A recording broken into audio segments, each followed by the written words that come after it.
Assalamualaikum warahmatullahi wabarakatuh. Di pertemuan ke-15 di mata kuliah internal audit, kita akan membahas mengenai audit kecurangan atau fraud. Silakan disimak slide berikut. Audit kecurangan atau fraud. Kita akan membahas mengenai apa itu fraud. Fraud di sini atau kecurangan menjadi permasalahan yang mengganggu pencapaian tujuan organisasi, sehingga menjadi wilayah kerja internal auditor untuk menemukan suatu adanya kecurangan. Yang pertama sekali wilayahnya yaitu memeriksa proses bisnis yang tidak efisien, pelanggaran terhadap prosedur, ketidakpatuhan terhadap kebijakan manajemen, ketidakpatuhan pada undang-undang dan peraturan, keterbatasan kompetensi, dan pastinya melakukan adanya kecurangan.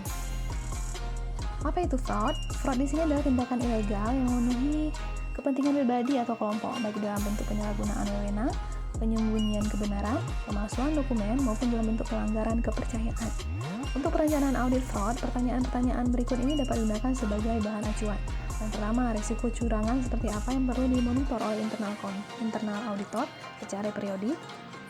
Kemudian, bagaimana cara melaksanakan audit secara rutin terhadap risiko kecurangan yang kritikal? Bagaimana prosedur audit yang tepat untuk mengatasi pelanggaran sistem pengendalian internal oleh manajemen atau manajemen override? Adakah peristiwa penting yang mendorong perubahan prosedur audit atas manajemen override? Dan kompetensi apa yang diperlukan oleh internal auditor untuk melakukan audit atas kecurangan? Pertanyaan lainnya yaitu kapan diperlukan bantuan tenaga ahli untuk membantu pelaksanaan audit fraud yang dipandang kompleks, kemudian bagaimana prosedur audit yang tepat untuk mencegah, mendeteksi, dan menginvestigasi fraud, bagaimana cara yang tepat untuk memperkuat independensi internal auditor. Inilah beberapa pertanyaan yang dapat diajukan oleh auditor dalam mengatasi permasalahan fraud atau kecurangan. Fraud atau kecurangan itu berawal dari 3 hal atau disebut dengan triangle fraud. Di sini yang pertama kesempatan, kedua kebutuhan karena adanya tekanan, kemudian rasionalisasi atau pembenaran terhadap tindakan ilegal. Terdapat beberapa contoh fraud yang terjadi dalam perusahaan. Yang pertama, fraud dalam laporan keuangan. Di sini dilakukan melalui laporan keuangan dengan cara sebagai berikut. Yang pertama, memanipulasi, memasukkan atau mengubah bukti transaksi dan pembukuan. Kedua, dengan sengaja menyajikan secara keliru atau menghilangkan transaksi atau informasi penting dalam laporan keuangan. Yang ketiga, dengan sengaja menerapkan standar akuntansi secara tidak benar, baik dari sisi jumlah, klasifikasi, cara penyajian, atau pengungkapan. Dalam Statement of Auditing Standard nomor 99, ini menyatakan bahwa auditor independen bertanggung jawab untuk merencanakan dan melaksanakan audit untuk mendapat jaminan memadai bahwa laporan keuangan bebas dari salah satu material, baik kesalahan yang tidak sengaja maupun kesalahan yang disengaja atau fraud. Secara khusus, SAS 99 menganjurkan kepada auditor independen untuk meningkatkan perhatian pada fraud dan juga meningkatkan skeptisme profesional. AS nomor 99 juga menganjurkan kepada auditor internal atau independen meningkatkan intensitas diskusi tim audit, mengumpulkan informasi yang diperlukan untuk mengidentifikasikan risiko salah satu material dalam laporan keuangan yang disebabkan oleh fraud, membuat ringkasan hasil identifikasi fraud, dan menentukan rencana tidak lanjut atas temuan fraud, kemudian mewajibkan pelaksanaan prosedur audit untuk mengidentifikasi potensi pelanggaran manajemen atau manajemen override atas sistem pengendalian internal. Kemudian melakukan evaluasi hasil audit, mengkomunikasikan fraud kepada manajemen, komite audit, dan pihak lain yang relevan. Kemudian occupational fraud atau kecurangan melalui penyalahgunaan jabatan. Di sini menurut The Association of Certified Fraud Examiners atau ACFE mendefinisikan bahwa occupational fraud itu sebagai berikut, yaitu penggunaan jabatan untuk memperkaya diri sendiri melalui penyalahgunaan secara sengaja sumber daya organisasi. Occupational fraud ini terdiri dari 3 bentuk menurut ACFE, yaitu asset misappropriation atau penyalahgunaan aset, corruption yaitu mempengaruhi transaksi bisnis untuk memperkaya diri sendiri atau orang lain. Ketiga, fraudulent statement yaitu penerbitan laporan yang menyesatkan, misalnya pelaporan lebih pendapatan atau pelaporan kurang utang. Bagaimana peran internal auditor dalam meminimalkan atau menemukan temuan fraud? Yang pertama, internal auditor ini adalah bagian integral dari governance dan oleh karenanya harus mendukung aktivitas dari IRM. Aktivitas internal auditor adalah melakukan asesmen terhadap governance serta membuat rekomendasi secara tepat untuk meningkatkan proses governance yang mencakup pertama, mendorong penerapan prinsip-prinsip etika dan tata nilai dalam organisasi.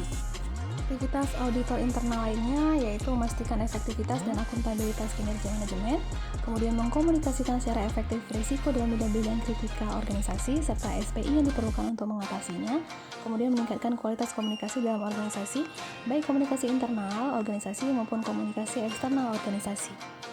Sekarang kita akan membahas mengenai skeptisme profesional. Apa itu skeptisme profesional? Adalah kemampuan untuk melakukan evaluasi secara kritis atas bukti dan informasi yang diperoleh. Kemampuan semacam ini sangat penting untuk keperluan asesmen risiko fraud. Dengan kemajuan teknologi informasi, modus fraud bergeser dari pola konvensional ke dalam fraud melalui teknologi informasi. Maka dari itu, auditor perlu memiliki keterampilan praktis di bidang teknologi informasi sebagai alat bantu untuk meningkatkan efektivitas dan efisiensi dalam mendeteksi fraud. Misalnya yaitu teknologi informasi melalui software CAATS atau Computer Assisted Audit Technique, yaitu teknik audit berbantuan komputer. Terdapat beberapa prinsip yang harus dilaksanakan oleh auditor agar asesmen risiko menjadi lebih efektif. Yang pertama, melakukan asesmen secara sistematis dan berkelanjutan, kemudian memprediksi potensi skema dan skenario kecurangan, termasuk faktor-faktor internal dan eksternal yang mendorong terjadinya fraud. Kemudian yang ketiga, melakukan asesmen risiko pada tingkat perusahaan, tingkat unit usaha yang signifikan, serta pada tingkat akun yang signifikan. Yang keempat, melakukan evaluasi atas kemungkinan signifikansi serta sebaran kecurangan. Prinsip selanjutnya yang harus dilaksanakan oleh auditor yaitu yang kelima, melakukan asesmen atas potensi terjadinya risiko dengan cara mengevaluasi aktivitas dan efektivitas sistem pengendalian internal yang ada. Yang keenam, melakukan asesmen terhadap tingkat keterlibatan personalia yang relevan dengan masing-masing jenis risiko. 7. Melakukan asesmen terhadap potensi terjadinya pelanggaran oleh manajemen atau manajemen override.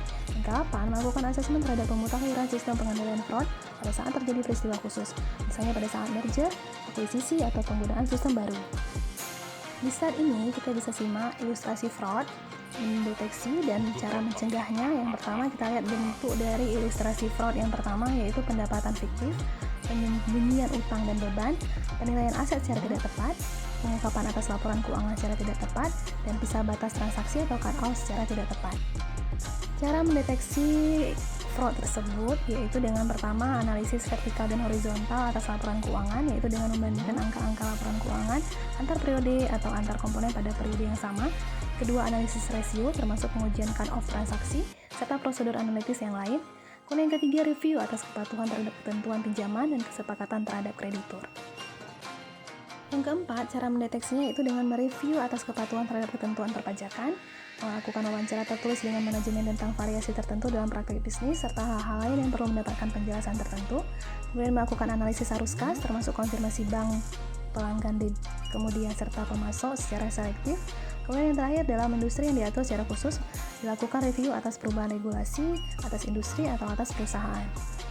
Bagaimana cara pencegahan fraud yang terjadi? Yang pertama, memberlakukan praktek audit internal yang independen, objektif dan kuat. Kemudian memberlakukan standar etika dan integritas pegawai. Kemudian yang ketiga, melakukan pemantauan secara aktif terhadap manajemen oleh pihak-pihak yang bertanggung jawab dalam masalah governance. Kemudian yang keempat, melakukan penurunan peluang dan tekanan yang bisa menimbulkan kecurangan melalui laporan keuangan. Yang kelima, adanya pembatasan rasionalisasi fraud melalui training secara rutin tentang permasalahan fraud. Untuk mengatasi atau mencegah fraud, maka auditor harus melaksanakan investigasi fraud, yaitu yang pertama harus mempertimbangkan beberapa metode. Yang pertama untuk mengumpul data, kemudian pendokumentasian bukti, menentukan luas kecurangan, menentukan pola dan teknik kecurangan, mengevaluasi penyebab kecurangan, identifikasi pelaku kecurangan. Bagaimana membuat suatu pelaporan dari hasil audit fraud? Yang pertama, melakukan identifikasi tentang jenis fraud, penyebab fraud, dan pengaruh fraud terhadap pencapaian tujuan organisasi. Yang kedua, menuliskan hasil temuan fraud secara lengkap, sistematis, dan jelas. Yang ketiga, mendukung bukti fraud dengan kebijakan, standar, hukum, dan peraturan yang dilanggar. Yang terakhir, menutup laporan dengan kesimpulan dan rekomendasi. Pelaporan hasil audit fraud juga dapat dilakukan dengan melaporkan hasil audit dibuat untuk mampu memberikan nilai dan manfaat yang besar bagi pengguna laporan. Kemudian laporan hanya berisi fakta, bebas dari opini pribadi, serta informasi lain yang bersifat spekulatif. Ke-8, laporan tidak memuat atau bersifat tuduhan terhadap siapapun, melainkan hanya berupa pemaparan fakta untuk menyimpulkan adanya fraud. Yang ke-9, keputusan tentang pelaku fraud ada di tangan hakim dan oleh karenanya di luar lingkup kerja internal auditor. Pelaporan hasil audit fraud ini menjadi tanggung jawab dari auditor internal, yaitu adapun prosesnya yaitu dengan menyerahkan draft pelaporan final tentang fraud kepada divisi legal untuk direview, kemudian segera melaporkan kepada senior manajemen atau dewan komisaris pada saat telah dapat dipastikan terjadi fraud atau penurunan kepercayaan yang signifikan. Kemudian laporan hasil audit fraud tadi disampaikan kepada senior manajemen dan dewan komisaris. Nah, jika yang didasarkan dari hasil investigasi ternyata fraud telah berlangsung lama dan berdampak signifikan terhadap laporan keuangan tahun-tahun sebelumnya. Kemudian yang keempat, laporan tertulis atau komunikasi formal yang lain harus dikeluarkan pada tahap kesimpulan hasil investigasi.